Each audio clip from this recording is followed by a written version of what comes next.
Got an angry mob on your hands? You can feed them all with this pork roast.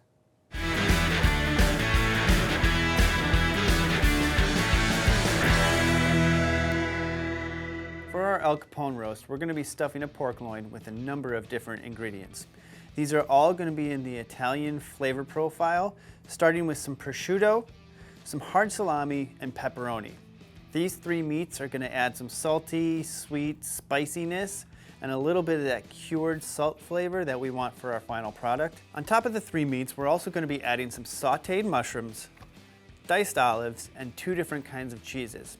And then finally, we're going to top it all off with a healthy amount of Goodfella for that classic Italian seasoning blend. There are lots of different variations of the Al Capone roast out there, this one included. But it started out as a stuffed pork loin roast that originated in the Northwoods of Wisconsin. And rumor has it that when visiting the area, Al Capone himself fell in love with this dish, hence the name. I have our pork loins sitting out at room temperature to bring that temperature up a little bit so we don't shock it once it gets onto the grill. But the first thing we need to do is get our mushrooms chopped and sauteed so that we can start stuffing our pork loin. I'm going to brush off our mushrooms here just a little bit, clean them up. I don't like rinsing my mushrooms in water. I feel like that's adding moisture that I just don't want in there. So I just brush off the dirt if needed.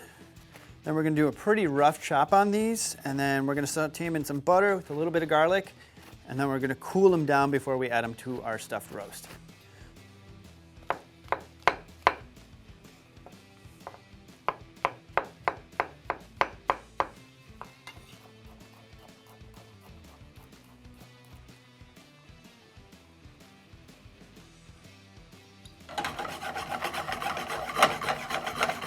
Now, while our mushrooms are cooling, we have 2 things to do.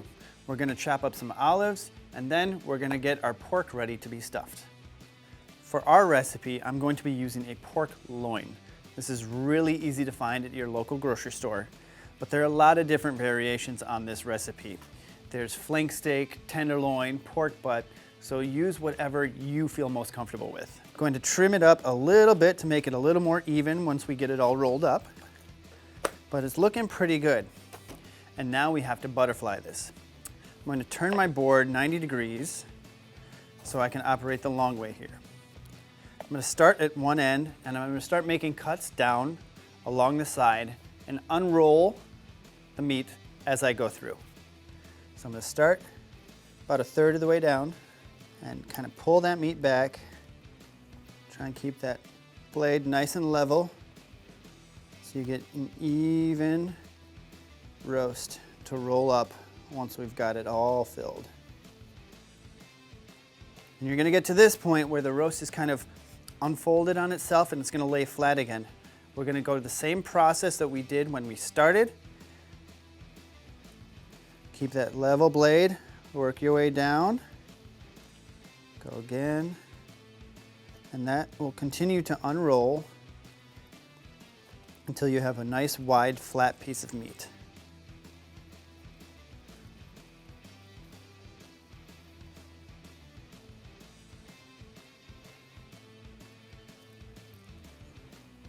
All right, a little bigger than our board, so we're going to turn this way, bring it back. Now if you cut through like this here and here, that's fine, because once it gets all wrapped up and stuffed, that'll come all back together, but you do want to fix those holes a little bit. And now you can see we have a nice flat surface here. And we're going to lay out all of our ingredients for our stuffing, and then we'll come back and roll it back up. That way it'll kind of look like a pinwheel, at which point we will truss the roast and get it onto our smoker. First things first, we need to season our meat, starting from the inside of the roast. I'm going to be using our Goodfella grinder for this seasoning, and this is going to be that classic blend of Italian herbs. Basil, rosemary, thyme, and oregano. It's going to pair really well with this roast. So we're going to open up and just kind of go to town. We really want to get a lot of seasoning inside this roast.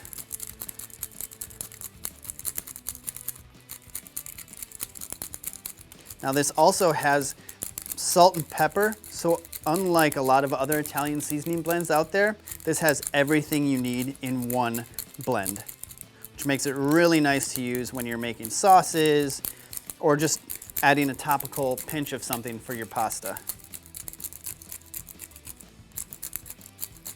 Looking good. We're ready to start layering in our meats, cheeses, olives, and finally our mushrooms. Now I'm gonna start with our prosciutto. And the order of this doesn't really matter too much, so long as you're getting good coverage.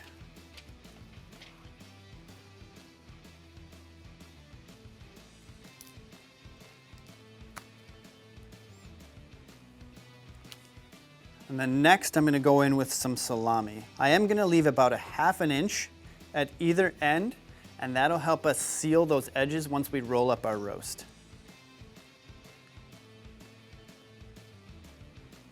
Next, we're gonna go in with the mushrooms that we just pulled out of the fridge. We wanna cool them down a little bit. They don't need to be completely cold, but we also don't wanna put something hot in this roll up and start melting our cheese before we actually get it onto the smoker. Next, we're gonna lay in some provolone cheese. This is a really good classic Italian cheese that'll melt well and kind of hold our roast together. Getting to the edge, so I'm gonna do 1/2 pieces around here. Now our last meat to go in is gonna be some nice thinly sliced pepperoni.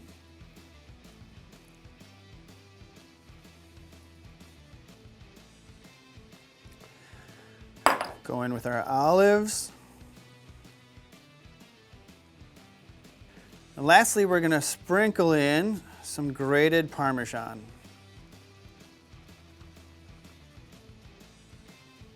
And now comes the tricky part. We're gonna rotate our roast 90 degrees again. Now we have to roll it back up. I started from the end that was on the outside so that it rolls back up in the way it was originally formed. So we're gonna take this edge, first, just roll it tight, and then kind of pull back with your fingers as you bring up the underside of the roast. Kind of use your fingers to tuck in the stuffing as you work your way around. And then you can see that little 1/2 inch to 1 inch that we left here is pretty important for when we get to that seam. And there we are. We're gonna turn it so it stays, and now we're ready to truss, which means tie up our roast so that it cooks evenly and holds all those stuffing ingredients in so they don't leak out. All right. So trussing, we're gonna start by just working our way about 2 inches in from the roast and making a pretty standard knot.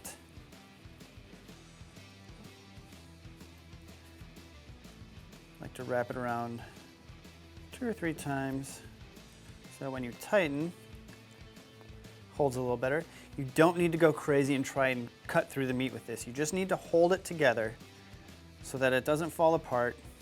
It's going to give an even, consistent size of the roast throughout, which will create even cooking. And now's the part where we loop and pull it under. And we're going to go every, I'd say 2 inches.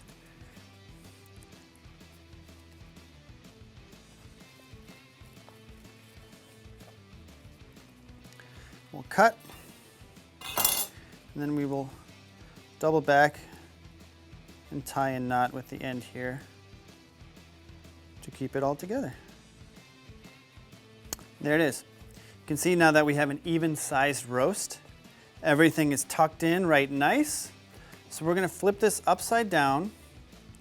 We're gonna give a seasoning on the underside, and then we're gonna put this on a rack-lined sheet tray.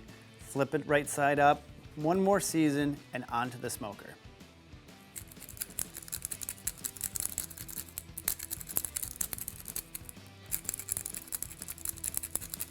I have a 350-degree preheated smoker outside.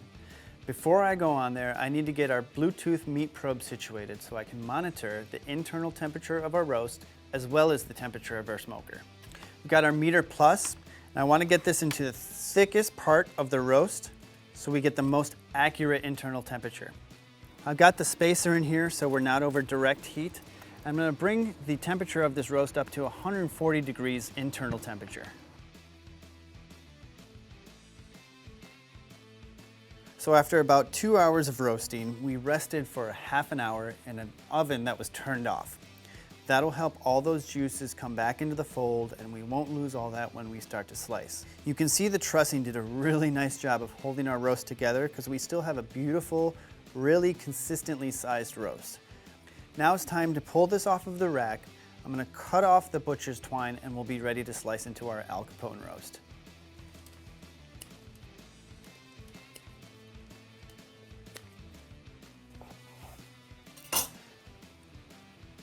And look at, she's a beaut.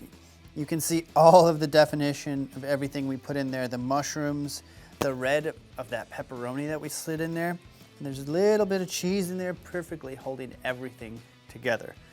I'm gonna slice this up and we'll give it a try. We've got some beautiful coloration on this.